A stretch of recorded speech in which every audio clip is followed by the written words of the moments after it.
चलिए बउआ, कल जो हम लोग अवतल दर्पण के लिए देखे थे, आज उत्तल दर्पण के लिए देखेंगे। है नहीं कि उत्तल दर्पण के विभिन्न स्थितियों के लिए बने प्रतिबिंब, यानी कि दर्पण के सामने, उत्तल दर्पण के सामने अगर कोई वस्तु हम लोग रखते हैं तो प्रतिबिंब कहाँ कहाँ कैसा बन सकता है। इसमें बउआ दो ही पोजीशन है न। पहला पोजीशन है वही बात, तो वही जैसा कल टेबल बनाए थे हम लोग पिछला क्लास में, बिंब की स्थिति यानी जहाँ वस्तु रखेंगे वो उस जगह का नाम, प्रतिबिंब कहाँ बनेगा उस जगह का नाम, प्रतिबिंब का साइज बड़ा छोटा कैसा होगा वो, और प्रतिबिंब की प्रकृति उल्टा सीधा वास्तविक आभासी जैसा होगा वो। ठीक, तो इसमें सबसे पहला पोजीशन हम लोग देते हैं कि वस्तु अगर मान के चलिए अनंत पर,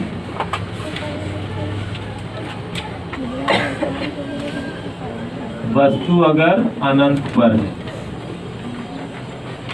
तो कैसा होगा।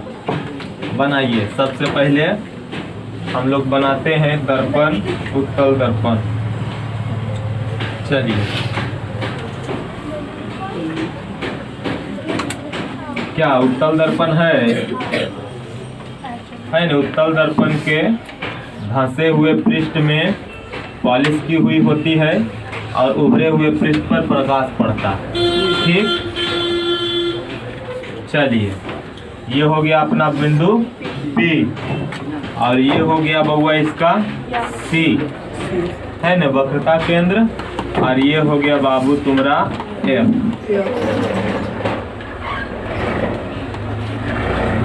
चलिए, अब मान के चलिए कि प्रकाश की किरण समांतर आ रही है ना, वस्तु ये पड़ा है A और B, वस्तु यहाँ पड़ी है अनंत पर और अनंत से प्रकाश की किरण आती है यह।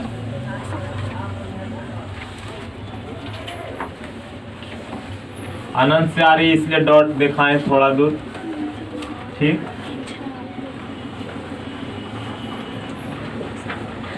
यह अनंत से आ रही है।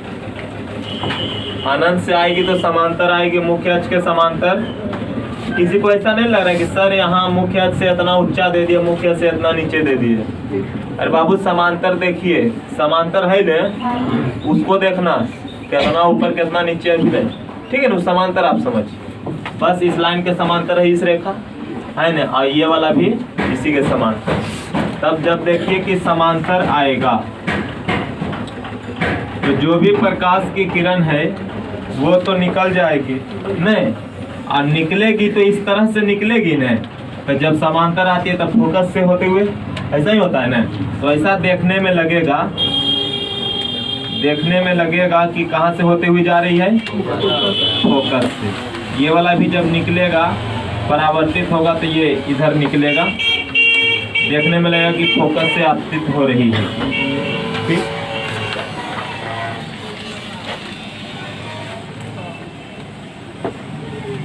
ये इधर निकल जाएगी। तो इसका मतलब है कि जब वस्तु अनंत पर रखा हो तो प्रतिबिंब कहाँ बनेगा, मुख्य फोकस पर। मुख्य फोकस यानी F पर। प्रतिबिंब का साइज ठीक कैसा है हुआ, बहुत एकदम जरी को बना छोटा सा है ना, प्रतिबिंब बिंदु साइज का।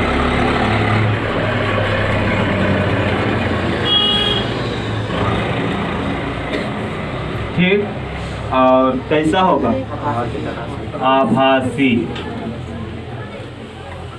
अब जैसे ही आभासी हो गया तो सीधा। कल देखे थे अवतल दर्पण में, तो अवतल दर्पण में यही पोजीशन आता था कि अगर वस्तु अनंत पर रखी है तो मुख्य फोकस पर भी बनेगा, है ना, और बिंदु के साइड का होगा, लेकिन वहां पर था वास्तविक, है ना, और यहाँ है आभासी। चलिए, दूसरा पोजीशन बउआ, दूसरा पोजीशन है कि अगर आपके पास उत्तल दर्पण है, ठीक, उत्तल दर्पण है ये अपना,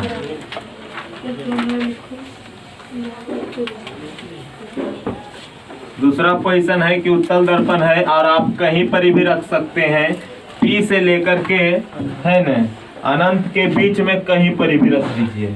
ठीक, बाकी तो ये अपना जानवे करते हैं। ये वो होगा यहाँ पर सी मान के चलिए, तो यह हो गया अपना एफ। ठीक, अनंत और पी के बीच, ध्रुव के बीच कहीं भी रख दें तो वस्तु कहाँ रखेंगे? अनंत तथा ध्रुव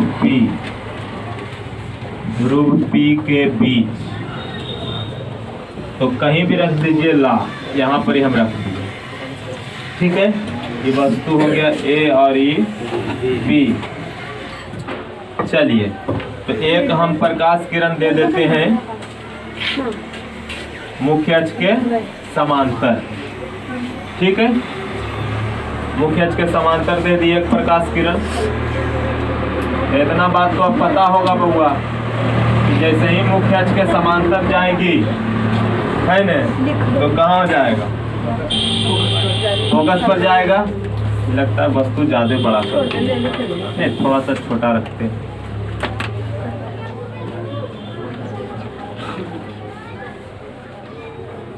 ये चलिए, फोकस से होते हुए निकल जाएगी, इससे निकलेगा इधर। ठीक है ना, फोकस से होते हुए निकल गया।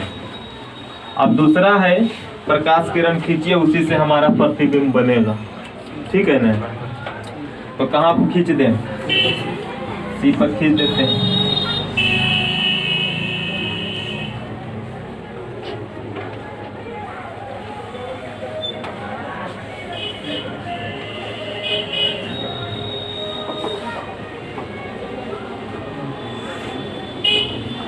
इधर डॉट डॉट डॉट लाइन से खींचे, कोई दिक्कत है?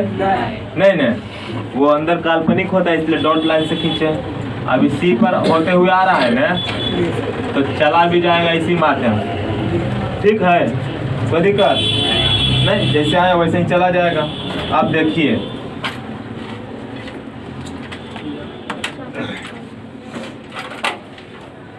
सी से अभिलंब यहाँ पर अगर हम खींचते हैं तो वो भी काम कर जाएगा। क्या ये हो गया अपना कोण आई और ये वाला कोण आर। अब प्रतिबिंब कहाँ बना? तो जहाँ पर ही ये किरण और ये दूसरी किरण यहाँ पर ही काटना। ध्यान दे रहे ना, यहाँ वस्तु ए बी है तो ये बना ए और ये बना बी डैश ए डैश। तो कैसा बना? वस्तु छोटा नहीं, अब बना कहाँ पर ही है? तब पी और एफ के बीच में। ठीक, तब बना है बउआ एफ तथा पी के बीच। कैसा बना है? तो वस्तु से छोटा, वस्तु से छोटा है और कैसा है? आभासी और सीधा। चलिए बाबा, इसमें दो ही पोजीशन हो सकता है ना, वस्तु को दो ही पोजीशन में हम लोग रख सकते हैं, या तो अनंत में, अनंत पर, या फिर अनंत और ध्रुव के बीच में। दो ही पोजीशन पर रख सकते हैं और कोई तीसरा पोजीशन है, इसलिए इसका दो ही पोजीशन है। ठीक, दोनों पोजीशन में आभासी प्रतिबिंब बनाता है। ठीक, अगर अनंत पर है तो मुख्य फोकस पर बनाएगा बिंदु साइज का। ठीक, और अगर अनंत और पी के बीच में है तो एफ और पी के बीच में बनाएगा। यहाँ पर देखिए कुछ सीखने वाली बात, अभी वस्तु अनंत पर रखी थी, अनंत से लेकर के हम थोड़ा सा कुछ पास में लाए। जब अनंत पर था तो वस्तु कहाँ बन रहा था? प्रतिबिंब फोकस पर। जब हम इसको पास लाए, जब हम इसको प्रतिबिंब को पास लाए, तो पास लाए ना, थोड़ा सा पास लाए तो हो गया पी और अनंत के बीच में। अनंत में नहीं, अनंत इधर हो गया और पी इधर हो गया, इसके बीच में लाए। तो हम प्रतिबिंब वस्तु को पी की तरफ बढ़ाए, नहीं दर्पण की तरफ बढ़ाए, तो प्रतिबिंब क्या हो गया? फोकस से पी की तरफ बढ़ गया। देखो ऐसे फोकस पर बनता था, फोकस से पी की ओर बढ़ गया।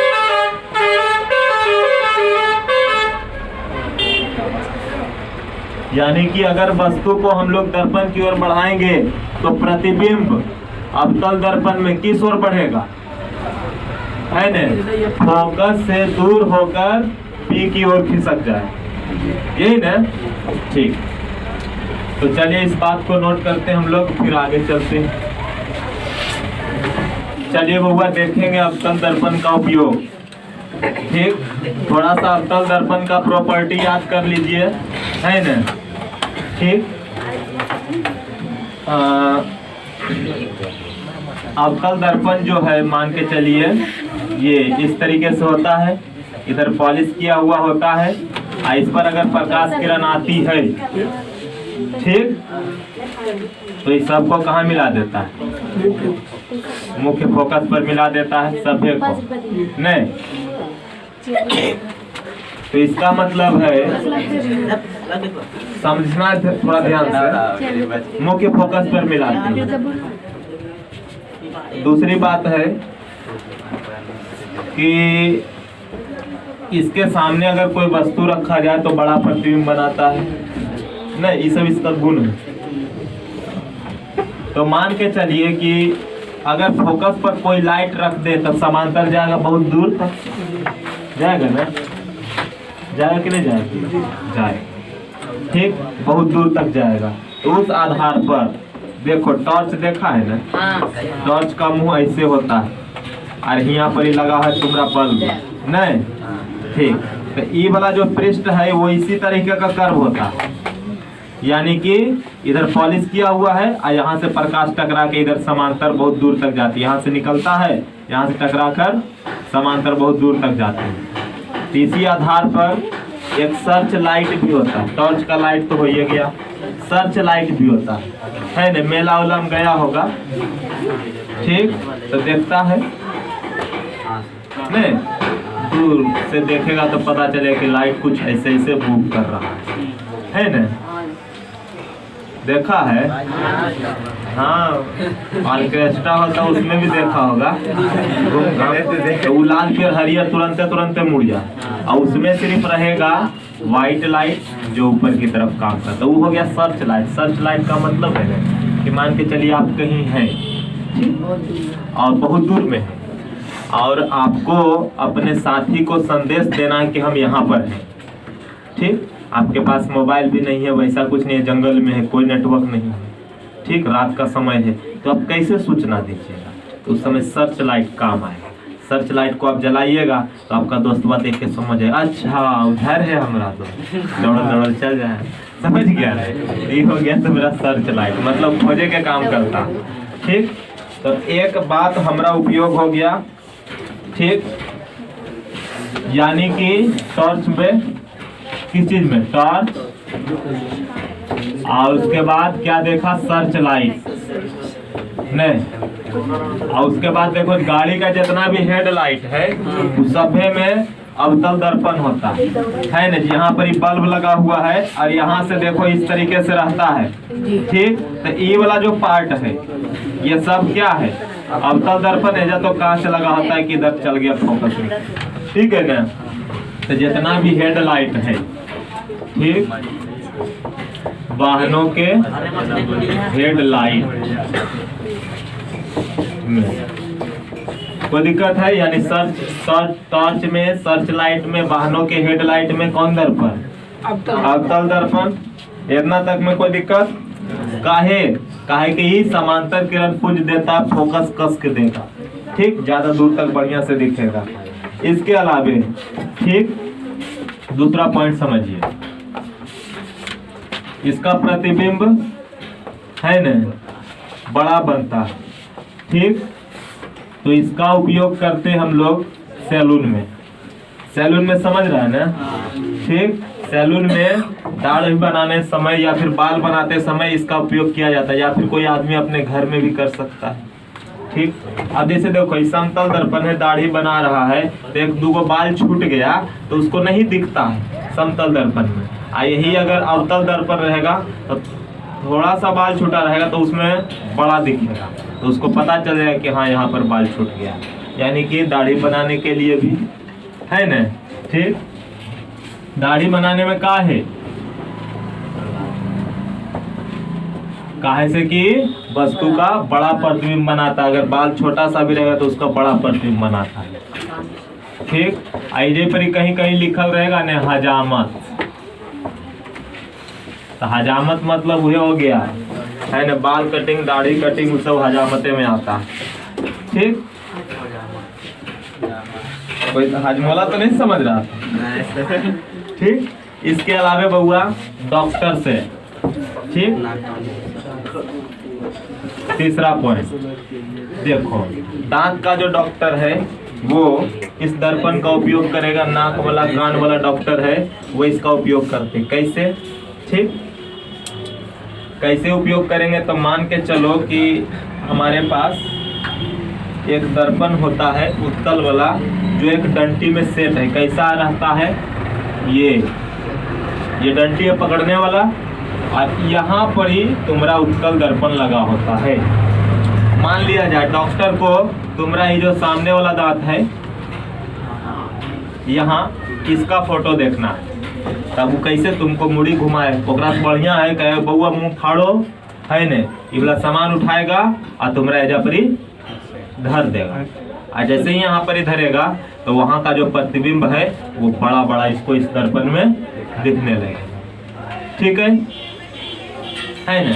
यानी कि जितना भी नाक कान वाला जो डॉक्टर है ये सभी अवतल दर्पण का उपयोग करते हैं। कोई दिक्कत है?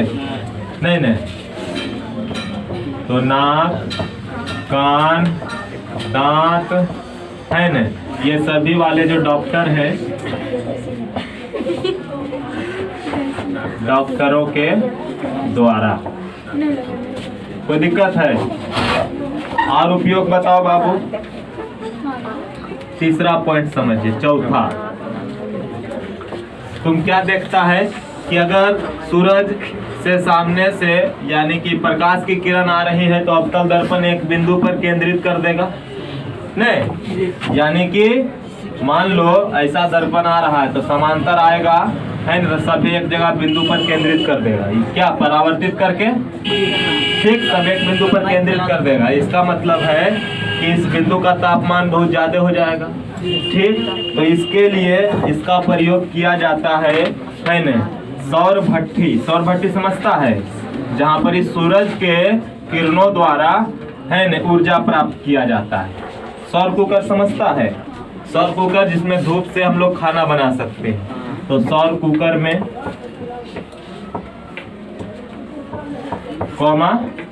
सौर भट्ठी में ये दर्पण का प्रयोग किया जाता है। कोई दिक्कत है? काहे कि इस समांतर प्रकाश पुंज को एक बिंदु पर केंद्रित कर देती, इसीलिए। ठीक, और कोई उपयोग? इतना उपयोग काफी। ठीक, टॉर्च हो गया, सर्च लाइट हो गया, वाहन की हेडलाइट, दाढ़ी बनाने में, नाक कान डॉक्टर द्वारा, सौर कुकर सौर भट्ठी में। ठीक है,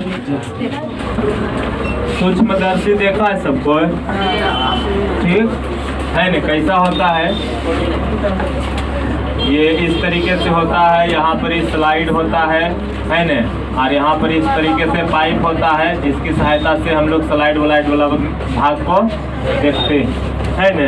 तो यहाँ पर लाइट कहाँ से आएगा? तो यहाँ पर एक अवतल दर्पण लगा होता है जो इधर से प्रकाश के लाइट लाता है और यहाँ पर ही फोकस कर देता है, जिसके कारण ये सूक्ष्मदर्शी पर बढ़िया से दिखता है ना। यानी सूक्ष्मदर्शी में स्लाइड पर प्रकाश पहुँचाने के लिए अवतल दर्पण का उपयोग करते हैं ना। ठीक, तो ये हो जाएगा कि सूक्ष्मदर्शी में, सूक्ष्मदर्शी के स्लाइड को प्रकाशित करने के लिए दूरदर्शी समझता है? दूरदर्शी दूरबीन है ना। तो दूरबीन मतलब जिससे दूर की वस्तु देख सकते हैं, दूरदर्शी मतलब भी वही। लेकिन खगोलीय दूरदर्शी में बउआ हम लोग यहाँ बैठे बैठे चांद का प्रतिबिंब देख सकते हैं। ठीक, मंगल ग्रह को देख सकते हैं, शुक्र ग्रह को देख सकते हैं, है ना। यानी खगोलीय दूरदर्शी। तो खगोलीय दूरदर्शी में इस दर्पण का भी प्रयोग किया जाता है। खगोलीय दूरदर्शी देखो ऐसा होता है। ठीक, खगोलीय दूरदर्शी यह ऐसा होता है या यहाँ पर भी दर्पण लगा होता है, यहाँ पर भी दर्पण लगा होता है। ठीक, अभी बताइए कौन दर्पण, इधर इसका पॉलिश इस साइड रहेगा। ठीक, इसका पॉलिश इस साइड, इसका पॉलिश इस साइड, और यहाँ से प्रकाश आएगा, पहले इस पर पड़ेगा फिर इस पर पड़ेगा, आइजा पर लेंस रहेगा। आइजा पर से हम लोग देखते हैं, है ना, तो यहाँ पर वस्तु का जो प्रतिबिंब बनेगा वो दिखेगा। यहाँ से आएगा, इस पर पड़ेगा फिर इस पर पड़ेगा। ये कौन दर्पण है? उत्तल। लेकिन ये वाला अवतल है ना दोनों पट्टी, हाँ, वही कह सकते हैं कि खगोलीय दूरदर्शी, दूरदर्शी में है न अवतल दर्पण का प्रयोग किया जाता है।